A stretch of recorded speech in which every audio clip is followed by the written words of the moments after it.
दोस्तों अंग्रेज़ी पढ़ने के लिए इंग्लिश में जितने भी लेटर्स हैं उन सभी के आपको प्रोनाउंसिएशन रूल्स यानी कि उनकी आवाज़ों पर आपको काम करना होगा, उन पर यानी कि आपको पढ़ना होगा, है ना। यानी कि समझ लीजिए आपको पूरी तरह से रिसर्च करना होगा। तो इसी के लिए मैं आज के लिए इस वीडियो में आपके लिए लाया हूँ कि जब 2 लेटर, 3 लेटर और 4 लेटर्स आपस में साथ में मिलते हैं तो उनकी क्या आवाज़ें होती हैं और उसको हम कैसे बोलते हैं ताकि हम कंफ्यूज ना होएं और हम सही से अंग्रेज़ी पढ़ लिख और बोल पाएँ। तो चलिए इसी प्रयास में मैं आपके लिए वीडियो प्रस्तुत कर रहा हूँ यानी कि प्रेजेंट कर रहा हूँ। आई होप आपको पसंद आएगी। तो चलिए इसको हम एक एक करके सभी रूल्स को देखते हैं। बहुत ही इम्पोर्टेंट और इंटरेस्टिंग वीडियो होने वाली है, तो ध्यान से देखना है, ठीक है दोस्तों। तो चलिए सबसे पहला देखिए, जब TION ये साथ में चारों लेटर्स आपस में मिलते हैं और किसी वर्ड में आते हैं तो क्या साउंड देते हैं? ये सन का साउंड देते हैं। ये ध्यान देना है, ठीक है दोस्तों। क्या साउंड देते हैं? सन का साउंड देते हैं, ठीक है दोस्तों। ये साथ में जब TION मिलते हैं, टियोन नहीं पढ़ना है, टियोन गलत हो जाएगा। क्या देना है आपको? Sound TION। तो ये साउंड क्या देते हैं? सन का साउंड देते हैं। ये ध्यान देना है, टियोन नहीं देना, ठीक है दोस्तों। ये ध्यान देना है। तो जैसे कि अब देखिए एग्जाम्पल के लिए EDUCATION, तो इसे क्या पढ़ेंगे हम? एजुकेशन। अब देखिए TION आ गया ना। अब आपने देखा होगा एजुकेशन बहुत ज़रूरी होती है, हर जगह आपने न्यूज़पेपर में आपने दोस्तों से सुना होगा, है ना। अपने मम्मी पापा से सुना होगा, अपने दोस्तों से सुना होगा, अपने टीचर से सुना होगा कि एजुकेशन बहुत ज़रूरी है, एजुकेशन इज़ वेरी इंपॉर्टेंट, पढ़ाई लिखाई करो। तो ये वही एजुकेशन है और इसमें TION आया हुआ है, तो इसलिए हम क्या कर रहे हैं, यहाँ पे सन का यूज कर रहे हैं। तो इसे क्या पढ़ते हैं हम? Education, education. इस तरह नेक्स्ट देखिए CAUTION, तो यहाँ भी TION आ गया, तो इसे क्या देंगे हम? सन का साउंड देंगे। तो इसे क्या पढ़ेंगे? क्वेश्चन, सन का साउंड, क्वेश्चन। अब नेक्स्ट देखिए TION फिर से आ गया, तो इसे क्या पढ़ेंगे? Vacation, vacation. Education, question, action, vacation, ठीक है दोस्तों। TION आया है तो ये सन का आवाज़ दे रहा है, तो इसे क्या पढ़ते हैं? Education, question, action, vacation. इसको आप बार बार पढ़ेंगे तो आपके लिए अच्छा रहेगा और आपको माइंड में याद हो जाएगा, ठीक है दोस्तों। चलिए अब बारी आती है दूसरे रूल की तरफ।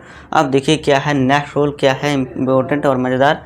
जब देखिए OUGH ये साथ में चारों लेटर्स आपस में मिलते हैं तो ये साउंड क्या देते हैं? फाका देते हैं।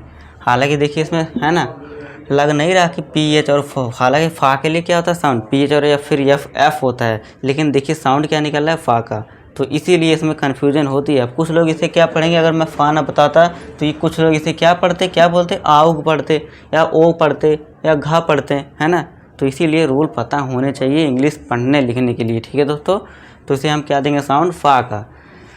अब जैसे कि एग्जांपल देखते हैं, चलिए अब देखिए OUGH आ गया, तो ये साउंड क्या देगा हमें? फा का साउंड देगा। तो इसे क्या पढ़ेंगे? इनफ। क्या साउंड देगा? फा का साउंड दे रहा है, तो इसे हम पढ़ेंगे इनफ। अब देखिए OUGH फिर से आ गया, तो इसे क्या देंगे? साउंड हम फा का देंगे, वैसे क्या पढ़ेंगे? टफ, ठीक है दोस्तों। टी के लिए टा कर दिया, OUGH के लिए बस फा नॉर्मली लिख दिया। इतना सिंपल है, बस टी और टा और फा जोड़ना है, टफ हो गया, बस इतनी आसान है। और आप लोग क्या कहते हैं इंग्लिश बहुत मुश्किल है। इंग्लिश मुश्किल नहीं दोस्तों, इसको मुश्किल बनाया गया है, ठीक है दोस्तों। बस इसको कोर्स के नाम के बेच कर ये सेल कर रहे हैं और हम जाते हैं वहाँ पे, हमें अच्छे से पढ़ाया नहीं जाता तो हमारा कॉन्फिडेंस डाउन हो जाता है और हमें लगता है इंग्लिश मुश्किल है, लेकिन ऐसा नहीं है, ठीक है दोस्तों। तो ज़रा सा आप ध्यान से देखेंगे, रोज़ को पढ़ेंगे तो आप तो ये आपको खुद यकीन होने लगेगा कि ये इंग्लिश आसान है, मुश्किल नहीं है, ठीक है दोस्तों। तो इसे क्या पढ़ेंगे हम? टफ। इस तरह OUGH कफ, सी के लिए का कर दिया, OUGH के लिए बस फा कर दिया, तो ये हो गया कफ कंप्लीट। बस इनफ, टफ, कफ, कफ, टफ, इनफ, ठीक है दोस्तों। तो ये बहुत आसान है, इंपॉर्टेंट है, आपको ध्यान दीजिए, ठीक है दोस्तों। चलिए लास्ट रूल देखते हैं।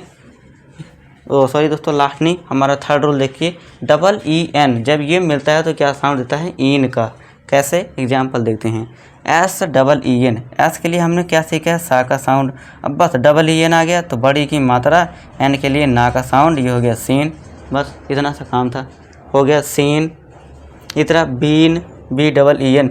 चलिए मैं इसको बताता हूँ कैसे बनाना है। बा के लिए, बी के लिए बा, बड़ी की मात्रा, एन के लिए ना, हो गया बीन, सीन, बीन। इसी तरह कीन, आप कीन भी बना लीजिए।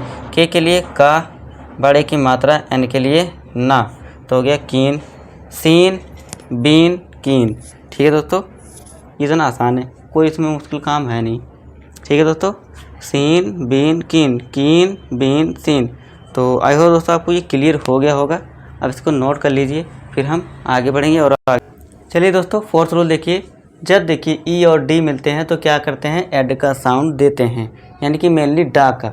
देखिए आर ई डी, आर के लिए रा कर दिया और ई डी के लिए बस एक ही मात्रा और डी के लिए डा, तो हो गया रेड। इस तरह आपको बी ई डी बेड बनाना है, इस तरह P L A Y E D plate बनाना है। ठीक है दोस्तों, आपको खुद बना के देखना है कि कैसे ये बन रहा है। Plate, red, bed, plate, E D last में है, ये आपको ध्यान देना है। ठीक है दोस्तों, एड का साउंड देगा। चलिए अब फिफ्थ रूल देखिए। आप देखिए, जब टी यू आर ई मिलता है तो ये चर का साउंड देता है, ना कि टूरे का। ठीक है दोस्तों, ये ध्यान देना है, टूरे का साउंड नहीं, चर का। अब जैसे एग्जांपल देखिए, टी यू आर ई आ गया तो इसे क्या है, ये क्या साउंड देगा, चर का। तो ये क्या बनेगा, कल्चर। क्या साउंड देगा, कल्चर। इस तरह टी यू आर ई तो ये बनेगा फीचर। ठीक है दोस्तों, इसे क्या पढ़ेंगे हम, फीचर। इसे कुल्टरे मत पढ़ना, इसे फ्यूटरे नहीं, फीचर। ठीक है दोस्तों, और इसी तरह टी यू आर ई तो ये चर का साउंड यहाँ पे, इसे क्या पढ़ेंगे, फ्यूचर। फ्यूटरे नहीं पढ़ना, फ्यूचर। इधर टी यू आर ई तो इसे भी हम क्या पढ़ेंगे, नेचर। नटोरे मत पढ़ना, गलत हो जाएगा। Nature, culture, feature, future, nature. नटोरे, फ्यूटरे, फीटरे, कुल्टरे मत पढ़ना, ये गलत हो जाएगा। ठीक है दोस्तों, ये ध्यान देखना है, ध्यान देना है। चलिए लास्ट रूल, सिक्स्थ रूल, ए टी ई तो ये क्या साउंड देगा, एट का साउंड देगा। जैसे कि ए टी ई तो ये एट बनता है। ठीक है दोस्तों, at. D A T E, A T E date, date. M A T E mate, at, date, mate, mate, date, at. ठीक है दोस्तों, तो ये एट का साउंड देता है। तो आई होप दोस्तों आपको 6 के 6 रूल ये समझ आ गए होंगे। आप इसको लिख लीजिए। ठीक है दोस्तों, और हाँ दोस्तों, वीडियो पसंद आए तो वीडियो को लाइक करें, हमारे चैनल को सब्सक्राइब करें, और हाँ इस वीडियो को अपने दोस्तों के साथ भी ज़्यादा से ज़्यादा शेयर जरूर करें। ठीक है दोस्तों, तो दोस्तों बहुत इंपॉर्टेंट रूल्स है, आप इनको पढ़िए, प्रैक्टिस कीजिए। जितनी ज़्यादा प्रैक्टिस करेंगे उतनी ये आपके लिए अच्छा रहेगा और जल्दी आप इंग्लिश पढ़ना लिखना बोल पाएंगे।